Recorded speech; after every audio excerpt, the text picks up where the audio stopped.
question number 24. Question number 24 says a solid sphere is rolling on frictionless surface shown in the figure with a translational velocity v metre per second.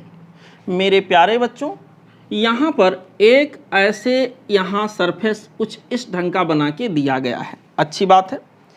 यहाँ पर कोई एक solid sphere छोटा सा है और इसको कोई वेलोसिटी दी गई है। हम अगर ऑप्शन यहाँ क्वेश्चन को पढ़ें तो क्या कहा गया है, a solid sphere is rolling on frictionless surface okay shown in the figure with translational velocity v. It climbs up to height h then the value of v. यहाँ पर बहुत अजीब सी बात यहाँ कहा गया, रोलिंग ऑन फ्रिक्शनलेस सरफेस, और ये यहाँ से यहाँ तक क्लाइंब कर गया, यहाँ तक इसे लेके आना है। बच्चों अगर ये सरफेस फ्रिक्शनलेस है, इसको रोल करा के भेजा गया है, ठीक है, तो यहाँ पर इसको जो रोल करा दिया गया, जो रोटेशनल मोशन इसे मिल गया वो कंटिन्यू रहेगा। इसके पास अगर ओमेगा एंगुलर वेलोसिटी दे दिया गया तो बच्चों क्योंकि फ्रिक्शन है नहीं तो वो ओमेगा हर जगह कंटिन्यू रहेगा, उसमें ना तो इंक्रीमेंट होगा ना तो डिक्रीमेंट। भाई कोई बॉडी अगर यहाँ पर इस तरह से रिवॉल्व कर रहा है तो यहाँ क्या होता है, इनफैक्ट फ्रिक्शन अगर ऐसे मान लो लग गया तो फ्रिक्शन क्या करता है, बॉडी को यूं मोशन कराने की कोशिश करेगा तो बॉडी की एंगुलर वेलोसिटी घटेगी। मान लो फ्रिक्शन यूं लग रहा होता है तो बॉडी को इस तरह से टार्क फ्रिक्शन देगा, बॉडी की एंगुलर वेलोसिटी बढ़ेगी। और मान लो फ्रिक्शन है ही नहीं तो यहाँ बॉडी की एंगुलर वेलोसिटी ना तो बढ़ेगी ना ही घटेगी, यहाँ से यहाँ तक कंटिन्यू रहेगी। यहाँ पर चेंज किस में आएगा, v में। v की वेलोसिटी यहाँ तक जाते जाते क्या हो जाए, जीरो हो जाए या जीरो से थोड़ा बहुत ज़्यादा रहे। तो बच्चों ये बॉडी यहाँ से यहाँ तक जाए उसके लिए ज़रूरी ये होगा कि इसके पास जो एनर्जी यहाँ पे है, जो एनर्जी यहाँ पे, वो एनर्जी कितनी, half m v square plus half I omega square plus potential energy यहाँ जीरो है। यहाँ की एनर्जी ग्रेटर देन हो या इक्वल टू हो यहाँ की एनर्जी, ठीक है बच्चों, यहाँ की एनर्जी। तो यहाँ हमसे क्या पूछा गया है कि यहाँ तक पहुँचाना है, यहाँ तक कम से कम पहुँचाना है। तो यहाँ तक अगर हम पहुँचाएंगे तो टोटल एनर्जी जो है अगर जस्ट पहुँचेगा, मान लो जस्ट पहुँचता तो हम लिखते इक्वल टू, अगर ये हाइट बच्चों यहाँ पर जैसे क्वेश्चन के अंदर ये हाइट h मेंशन किया गया, ऐसे बना के दिया गया है h, तो अगर ये हाइट यहाँ के अंदर h होता तो ये टोटल एनर्जी यहाँ mgh हो जाती और वेलोसिटी यहाँ के अंदर क्या हो जाती, जीरो हो जाती। अब अगर ये एनर्जी इससे ज़्यादा भी रहे, मतलब यहाँ की एनर्जी यहाँ तक पहुँचाने के लिए जस्ट पर्याप्त हो तो इक्वल टू mgh, या इससे ज़्यादा। अब इससे ज़्यादा होगा तो मतलब mgh प्लस mv स्क्वायर कुछ यहाँ बच जाएगा। तो यहाँ के अंदर बच्चों ग्रेटर देन हो, जब यहाँ पर ये पहुँचेगा तो पोटेंशियल एनर्जी mgh हो गया और काइनेटिक एनर्जी की वैल्यू बच्चों यहाँ के अंदर हमारे पास जो होगा वो हो जाएगा एक तरह से जीरो हो गया। यहाँ वेलोसिटी इसकी क्या हो गई, zero plus half mv square की वैल्यू जीरो हो गया और हाफ आई ओमेगा स्क्वायर। ये एनर्जी जितना यहाँ था उतना यहाँ, रोटेशनल काइनेटिक एनर्जी में कोई फर्क नहीं पड़ेगा, क्योंकि बच्चों रोटेशनल काइनेटिक एनर्जी हमारे पास जो होती है ओमेगा पे डिपेंड करती है और ओमेगा यहाँ बदलेगा ही नहीं क्योंकि फ्रिक्शन है ही नहीं। तो एक तरह से ये दोनों साइड से कैंसिल आउट हो रहा है। तो हम कहेंगे सर यहाँ पर हमारे पास half m v square will be greater और इक्वल टू mgh, ठीक है बच्चों। यहाँ पर इसके पास इतनी एनर्जी होगी, अगर यहाँ जितनी एनर्जी थी वो एनर्जी यहाँ तक पहुँचाने के लिए जो एनर्जी पर्याप्त होगा वो इतना होगा, उससे अगर यहाँ ज़्यादा रहा या उतने के जस्ट बराबर रहा तो काम चल जाएगा, जो कि मैंने मैनेज किया, एम कैंसिल हो गया। तो बच्चों यहाँ के लिए v square will be equal to या ग्रेटर देन कह सकते हैं और इक्वल टू स्क्वायर रूट के अंदर क्या हो जाएगा 2gh, वी की वैल्यू ऐसे आ गया। यहाँ पर बच्चों यही हमारा आंसर होगा। और चॉइस वाइज अगर देखें तो करेक्ट चॉइस यहाँ के लिए हो जाएगा option B. Okay, correct choice that we will consider here, this will be option B. ठीक है बच्चों, ये रहा हमारे पास क्वेश्चन नंबर 24 का सलूशन। अब बच्चों हम लोग आगे बढ़ेंगे और अगले क्वेश्चन को सॉल्व करेंगे। Now we have question number 25। Question number 25 says a hollow sphere of diameter 0.2 meter and mass 2 kg is rolling on the inclined plane with velocity this much. Kinetic energy of the sphere. बच्चों role होने की बात कर रहा है और यहाँ slide करने का कहीं से नाम नहीं लिया गया है. It means we will assume this motion as pure rolling motion. In case of pure rolling motion, यहाँ के अंदर बच्चों जो हमारे पास कौन सी एनर्जी की बात कहा है, यहाँ kinetic energy of the sphere, it means total kinetic energy. Okay, वो हमारे पास हो जाएगा translational half mv square multiplied by 1 plus आप k square upon r square. Derive करने पर यही आ रहा था, डायरेक्ट रख दीजिए हाफ. बाकी सारे चीज़ों की वैल्यू यहाँ दिया. मास 2 kg है, मास की जगह 2. कितने वेलोसिटी से मूव कर रहा था, 0.5 metre per second. It means बच्चों 1/2 metre per second. 1/2 metre per second का स्क्वायर करोगे 1/4 हो गया. यहाँ पर हो जाएगा 1 प्लस कौन सी बॉडी है सर, ये यहाँ पर ये हॉलो स्फीयर है. और हॉलो स्फीयर के लिए k/r का होल स्क्वायर अगर देखें तो ये 2/3 होता है. बच्चों इसको हम लोग सॉल्व करेंगे, 2 से कैंसिल हो जाएगा, 1/4 हो गया मल्टीप्लाइड बाई 5 क्या हो गया 3. यहाँ के अंदर बच्चों 5 क्या हो गया 12, 5/12. ऑप्शन में जाके अगर बच्चों इसको हम मैच कराएं तो देखिए ऑप्शन पॉइंट में दिया है, इसको सॉल्व करोगे तो यहाँ पर बच्चों आपका जो आंसर मिलेगा 0.48 करके यहाँ पर कुछ आंसर मिलेगा. 42 आएगा, माफ़ करिएगा, यहाँ 0.42 करके यहाँ आंसर मिलेगा इतना जूल. ठीक है, तो यहाँ के लिए जो करेक्ट चॉइस हमारे पास होगा वो हो जाएगा बच्चों option D. Okay, correct choice that we will consider here, this will be option D. Okay, चलते हैं बच्चों अगले क्वेश्चन पे. Now we have question number 26.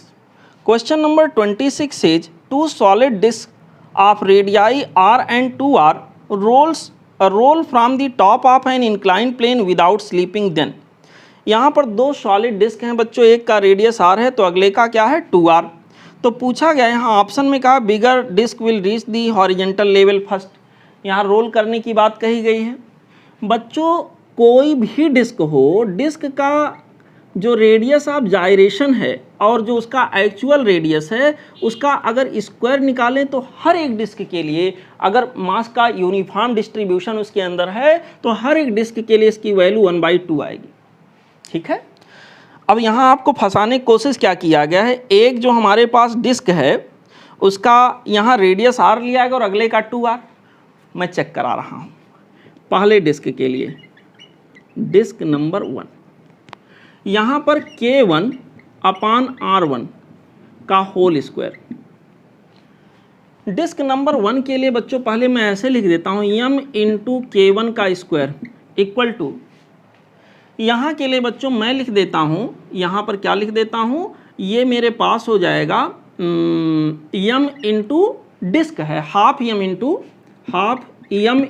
r का square, half m into r का स्क्वायर. अब यहाँ पर देखिए हमें इसके रेडियस को कंपेयर करना है बच्चों, हमें इसके रेडियस को कंपेयर करना है. यहाँ पर इसका रेडियस क्या है हमें उसको कंपेयर करना है. इसकी जगह 2r रहे तो यहाँ 2r ही लिखेंगे, इस यहाँ पर अगर 5r रहे तो 5r ही लिखेंगे. जैसे यहाँ पर हमारे पास हो गया, यहाँ r1 आ गया तो हम लोग यहाँ m कैंसिल करने के बाद लिखेंगे k1 अपॉन r1 का whole square, this is equal to 1/2. पहले के लिए आ गया. सवाल ये है कि सर यहाँ r1 की वैल्यू स्मॉल r है.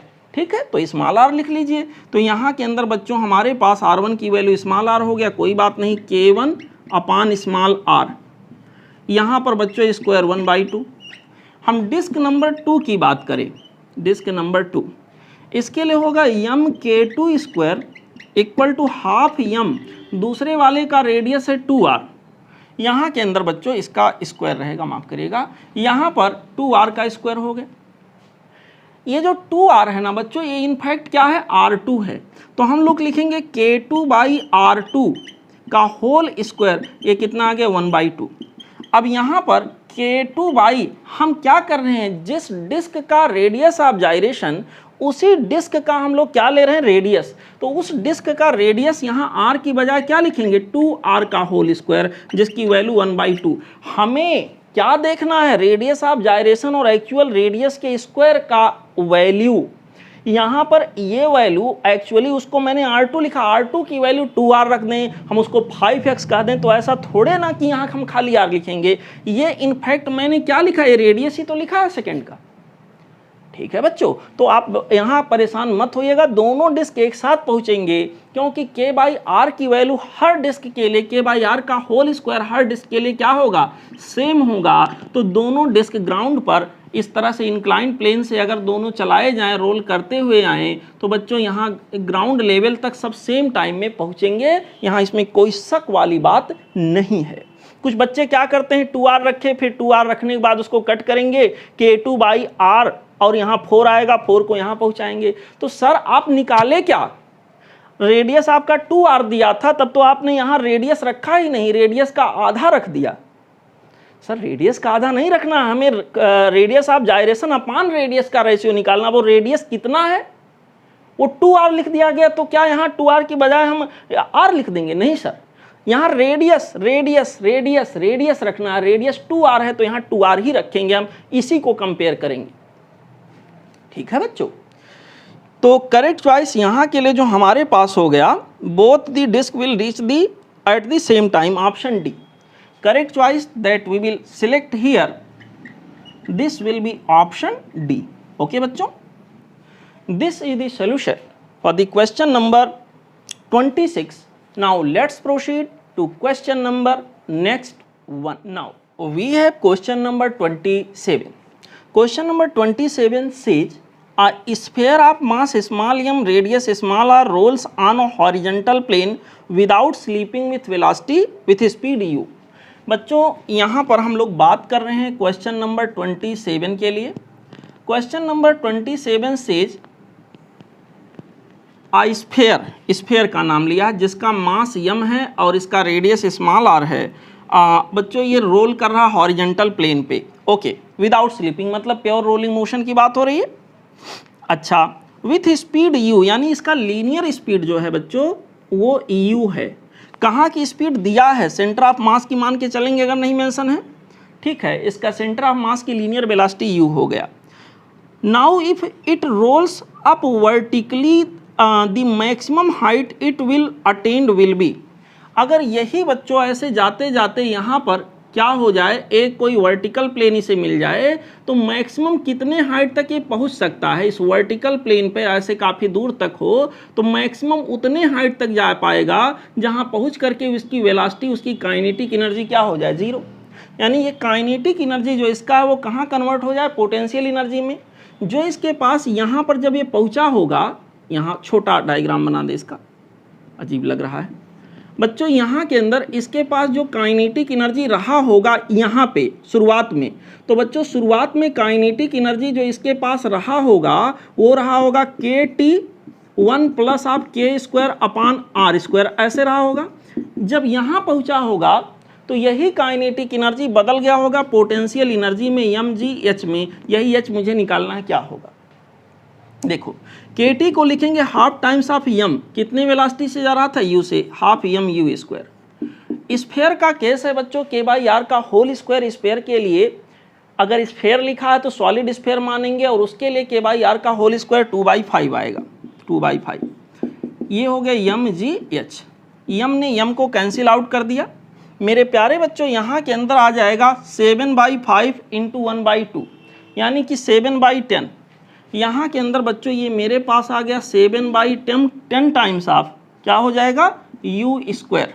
This will be equal to gh। h की वैल्यू बच्चों आ जाएगा 7 times of u² divided by 10 times of h। यहाँ पर 10 टाइम्स ऑफ g, माफ करिएगा 10 टाइम्स ऑफ g। यहाँ के लिए जो मैक्सिमम हाइट इस बॉडी के द्वारा पहुँचा जाएगा इंक्लाइन प्लेन पर रोलिंग मोशन करते हुए, ऑब्वियसली फ्रिक्शन यहाँ रहा होगा।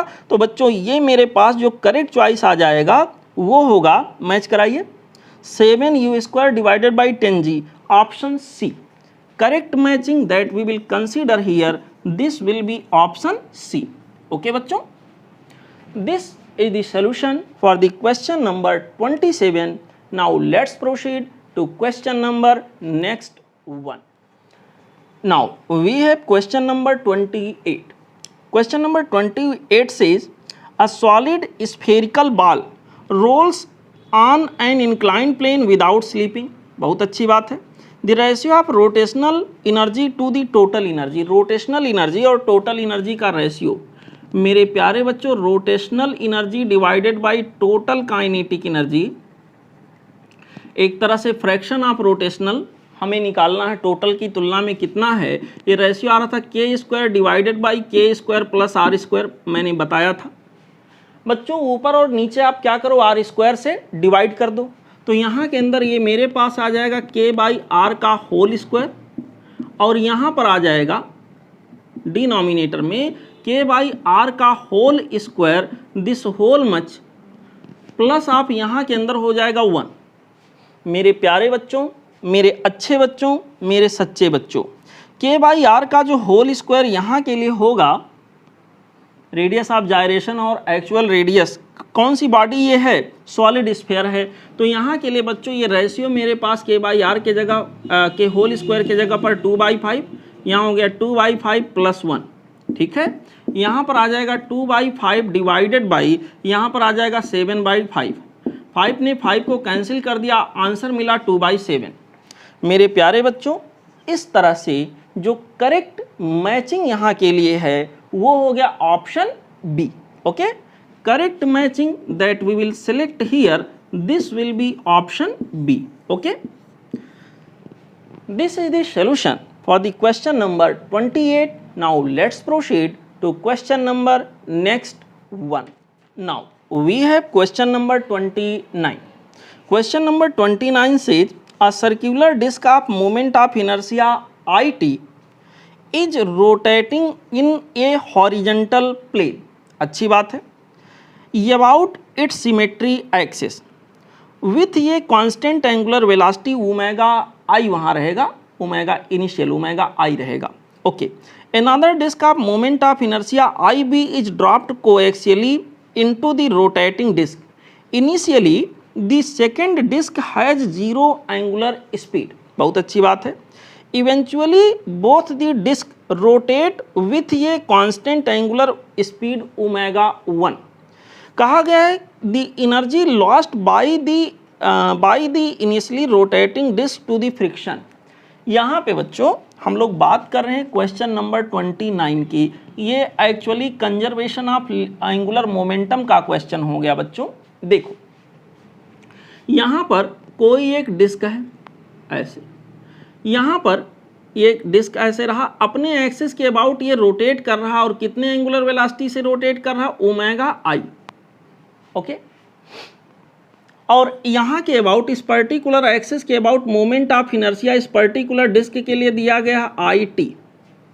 सिंबल यूज किया गया आई टी, अजीब सा सिंबल, कोई बात नहीं. फिर बच्चों दूसरा डिस्क कहा गया है कि दूसरा डिस्क इसके ऊपर लाके आराम से रख दिया गया है, ड्रॉप किया गया है, और यहाँ पर जब उसको ड्रॉप किया गया तो दूसरे वाले के पास एंगुलर वेलोसिटी 0 था. अब दोनों एक साथ चलेंगे, जब दोनों कांटेक्ट में आएंगे, फाइनली एक और डिस्क को लाया गया, एक डिस्क तो ऑलरेडी था, एक और लाया गया ऐसे. बच्चों ये दोनों डिस्क एक दूसरे के ऊपर आ जाएंगे. डायग्राम में उतना अच्छा नहीं बना है, आप लोग इसका मीनिंग समझ जाना. बच्चों जब एक दूसरे के ऊपर आ जाएंगे एक तरह से चिपक से जाएंगे. चिपकाने का काम कौन कर रहा, फ्रिक्शन. हल्का सा उसके बीच फ्रिक्शन हुआ होगा, रगड़ हुआ होगा, जिसकी वजह से कुछ एनर्जी का लॉस हुआ होगा. तो कितनी एनर्जी का लॉस हुआ, देखो यहाँ पर इस फाइनल कॉम्बिनेशन के लिए जो हमारे पास ओमेगा की वैल्यू आई उसको ओमेगा 1 दिया गया है. पहले हम लगा लेते हैं law of conservation of angular momentum. Law of conservation of angular momentum के लिए हमारे पास हो जाएगा I1 ओमेगा 1. I1 का मतलब यहाँ पे हो जाएगा बच्चों IT. ओमेगा 1 के लिए हो जाएगा ओमेगा I. और पहले जो हमारा पहले जब सेकेंड डिस्क को इसके अंदर नहीं डाला गया था कोएक्सियली, तो सेकेंड डिस्क का वेलोसिटी 0 था, एंगुलर वेलोसिटी, इसका मतलब उसका एंगुलर मोमेंटम 0 था.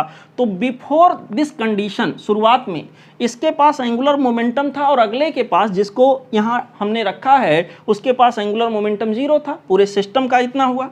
और बाद में क्या हुआ, पूरा सिस्टम एक पूरा दोनों डिस्क का एक सिस्टम बना, जो कि हमारे पास एंगुलर मोमेंटम अब निकालेंगे तो आ जाएगा I T plus I B.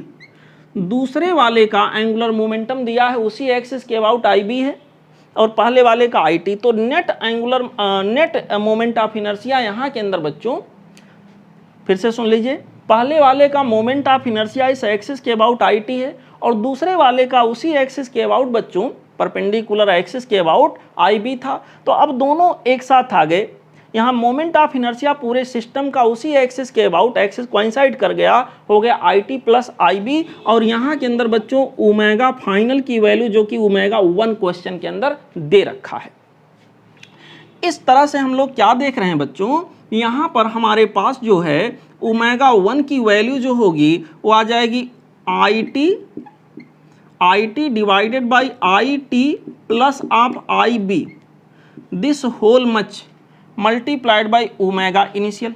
ऐसे हो, हमें ये बताना है एनर्जी में लॉस कितना हुआ, शुरुआत में एनर्जी जो था और बाद में एनर्जी, दोनों का डिफरेंस ले लें। पहले एनर्जी ज़्यादा रहा होगा, लॉस होने के बाद कुछ कम हो गया, तो एनर्जी में होने वाला जो लॉस हुआ डेल्टा के, वो हमारे पास हो जाएगा हाफ टाइम्स हाफ। शुरुआत में कितनी एनर्जी रही होगी, केवल ये रोटेट कर रहा था, half I T into omega initial का स्क्वायर, और बाद में हमारे पास जो एनर्जी आ गया वो हो जाएगा हाफ, पूरे सिस्टम के लिए हो गया I T plus I B, okay, into पूरे सिस्टम का एंगुलर वेलोसिटी ओमेगा 1 का स्क्वायर। ऐसे हो गया बच्चों।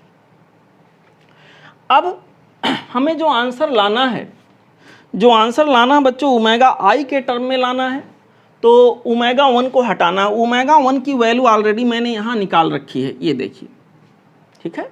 तो यहाँ पर डेल्टा के इक्वल टू हो जाएगा half times of I T omega आई का स्क्वायर माइनस ऑफ हाफ, यहाँ के अंदर बच्चों ये माइनस है, half I T plus of यहाँ पर हो गया आई बी ओमेगा 1 का स्क्वायर, यहाँ पर ओमेगा 1 का स्क्वायर, यहाँ पर बच्चों ओमेगा 1 के स्थान पर इतने का स्क्वायर हो जाएगा, तो ये आ जाएगा आई टी का square divided by I T plus of I B का होल स्क्वायर, और यहाँ पर आ जाएगा ओमेगा आई का स्क्वायर। ऐसे हो गए।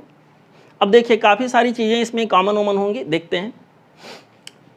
यहाँ पे बच्चों देखिए ये वाला पूरा ब्रैकेट इसके एक पावर से हो गया कैंसिल आउट, ठीक।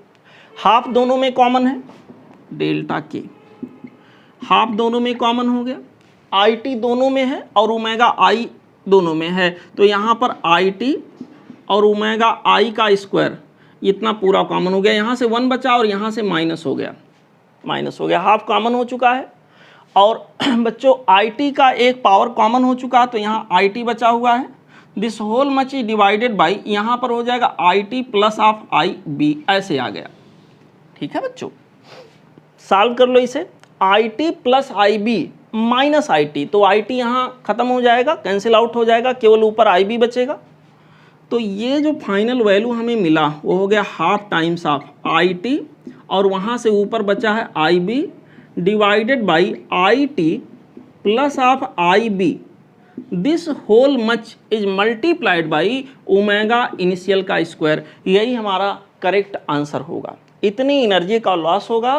तो बच्चों ऑप्शन में जाके अगर इसको हम चेक करें तो करेक्ट मैचिंग जो मुझे दिख रहा है वो है बच्चों ऑप्शन ये, ठीक है। Correct matching that we will consider here, this will be option, कौन सा ऑप्शन बच्चों, ऑप्शन ये, ठीक। This is the solution for the question number 29. Now let's proceed to question number next one. Now we have question number 30. Question number 30 देखिए बच्चों, कहा गया a ball rests upon a flat piece of a paper on a top table. बच्चों यहाँ पर question number 30 में कोई table है, जस्ट कंसीडर ये कोई टेबल है, ओके। इस टेबल के ऊपर पहले तो एक पेपर रखा हुआ है और उस पेपर के ऊपर, उस फ्लैट पेपर के ऊपर एक कोई बॉल रखा हुआ है। चलो एक पेपर भी यहाँ रख देते हैं बच्चों, यहाँ पे हम एक पेपर रख देते हैं, ये रहा पेपर, ऐसे फ्लैट पेपर, ये बच्चों इस तरह से है, थोड़ा सा थिक दिखा रहे हैं ताकि आपको मैं समझा पाऊँ चीज़ों को। ठीक है बच्चों, इस तरह से एक पेपर है और इस पेपर के ऊपर क्या है, एक बॉल रखा हुआ है। यहाँ पर इसके ऊपर बच्चों एक कोई बॉल रखा है, बॉल रखा है, दैट इज लाइक दिस, ऐसे ऐसे। थोड़ा और बड़ा बना देते हैं ताकि अच्छे से आप समझ पाओ बच्चों, विजुअलाइज हो। एक बॉल इसके ऊपर कुछ यूँ रखा है, सारा सिस्टम रेस्ट में है। क्वेश्चन हमसे क्या कह रहा है, कहा गया है the paper is pulled horizontally but quickly towards right as soon. यहाँ पर बच्चों एरो बना के दिखाया गया, ये जो पेपर है रेड कलर का जो मैंने बनाया है, इसको बहुत तेजी से राइट वर्ड खींचा गया है, राइट वर्ड डायरेक्शन में खींचा गया है। तो सवाल हमसे ये कह रहा है relative to its initial position with respect to table, the ball वहाँ रहेगा, दी बॉल, दी टेबल नहीं, दी बॉल रहेगा बच्चों। यानी कि टेबल के रेस्पेक्ट में बॉल का मोशन कैसा होगा अगर पेपर को क्विकली तेजी से खींचा जाए तो। बच्चों यहाँ दो सिचुएशन बन सकते हैं, एक तो ये कि ये जो बॉल रखा है, ये बच्चों ये जो बॉल रखा हुआ है, ये जो बॉल रखा हुआ है और ये जो पेपर है, इनके बीच क्या फ्रिक्शन है या नहीं है। दो सिचुएशन बनेंगे। पहली बात बच्चों, यहाँ पहला सिचुएशन ये बनेगा कि अगर इस पेपर और बॉल के बीच में फ्रिक्शन एब्सेंट हो, if friction equal to zero, यानी फ्रिक्शनल फोर्स यहाँ पर जीरो हो, फ्रिक्शन एब्सेंट हो। ठीक है बच्चों, फ्रिक्शनल फोर्स या फ्रिक्शन कह सकते हैं, फ्रिक्शन फोर्स कह लीजिए। यहाँ पर बच्चों अगर ये जीरो हो, किसके किसके बीच, बिटवीन पेपर एंड बॉल। यहाँ पर बच्चों पेपर और बॉल के बीच में अगर फ्रिक्शन हो ही ना, तो क्या होगा, यहाँ पर जब हम पेपर को खींचेंगे, पेपर आगे बढ़ा, नो डाउट पेपर को खींचा गया, और यहाँ पर कोई फ्रिक्शन लगेगा नहीं, कोई फ्रिक्शन ही नहीं लगेगा, इसके ऊपर नॉर्मल mg जो ऑलरेडी लग रहे थे वही लगते रहेंगे। इसका मतलब इसके ऊपर नेट फोर्स जीरो पहले भी था और जीरो ही बना रहेगा। देयर इज नो फ्रिक्शन, इसके ऊपर नेट फोर्स जीरो ऑलरेडी था और जीरो ही बना रहेगा, तो इसमें कोई मोशन नहीं होगा, ये बच्चों रेस्ट में ही बना रहेगा। यानी कि इसकी वेलोसिटी क्या होगी, जीरो। टेबल के रेस्पेक्ट में इसकी वेलोसिटी जीरो होगी, पेपर के रेस्पेक्ट में जरूर मूव करेगा। यहाँ पर बच्चों बॉल का मोशन हमें टेबल के रेस्पेक्ट में देखना है। ठीक है, यहाँ पर फिलहाल ये सिचुएशन बना। और दूसरा सिचुएशन ये बनेगा कि अगर फ्रिक्शन भी कंसीडर किया जाए तो क्या होगा। बच्चों अगर फ्रिक्शन भी यहाँ कंसीडर किया जाए तो क्या होगा, ये सोचने वाली बात है। तो दूसरा सिचुएशन मैं यहाँ दिखाता हूँ बच्चों, सेकेंड सिचुएशन। इफ यहाँ पर फ्रिक्शन फोर्स जो है नॉट इक्वल टू जीरो हो, यानी फ्रिक्शन मौजूद हो, किसके किसके बीच, between paper and ball, between paper and ball. बच्चों अगर ऐसा हो, पेपर और बॉल के बीच फ्रिक्शन प्रेजेंट हो तो क्या होगा। देखो फ्रिक्शन का कॉन्सेप्ट यह है, फ्रिक्शन दो सरफेसेस के बीच में लगता है और फ्रिक्शन हमेशा रिलेटिव मोशन का अपोज करता है। दोनों सरफेस के रिलेटिव मोशन का अपोज मत बोलिएगा, रिलेटिव मोशन का हमेशा अपोज करता है, ये बात बिल्कुल सही है।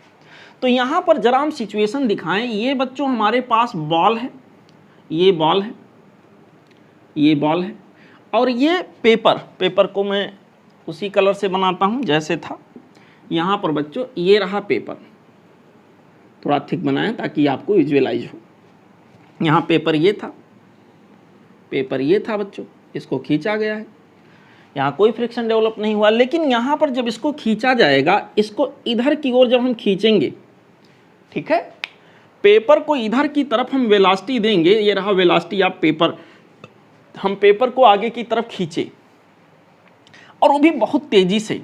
ठीक है, यहाँ पर बच्चों इसको हम सीधे कह दें, इसको मैंने पुल किया तेजी से। जब तेजी से इसको पुल करेंगे तो क्या होगा, ये जो हमारे पास बॉल है, ये बॉल इसके टच में था तो ये बॉल इसके ऊपर फ्रिक्शन लगाएगा और इसका सरफेस इसके ऊपर रिएक्शन लगाएगा, एक तरह से एक्शन रिएक्शन टाइप का फ्रिक्शन फोर्स होता है।